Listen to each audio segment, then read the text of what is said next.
श्री कृष्ण के बाल रूप की कहानी। माखन चोरी की मिठास। ब्रजभूमि में एक गांव था, गोकुल नाम का।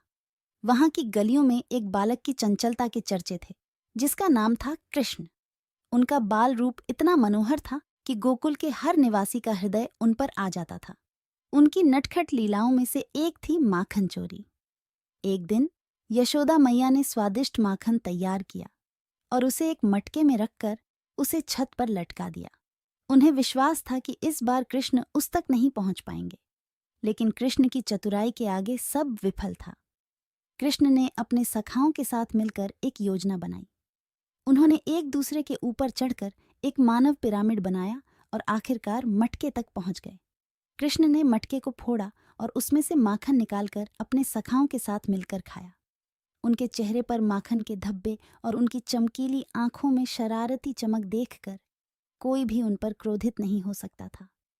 जब यशोदा मैया ने उन्हें इस हाल में देखा, उनका हृदय भी पिघल गया।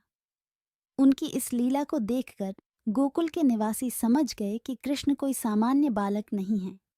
उनकी यह नटखट लीला उनके दिव्य स्वरूप की एक झलक मात्र थी।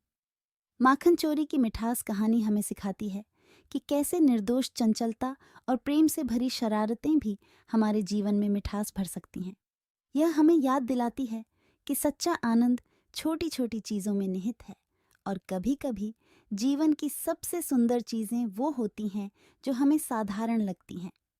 इस प्रकार कृष्ण के बाल रूप की यह कहानी हमें प्रेम, सरलता और जीवन की सच्ची खुशियों की याद दिलाती है।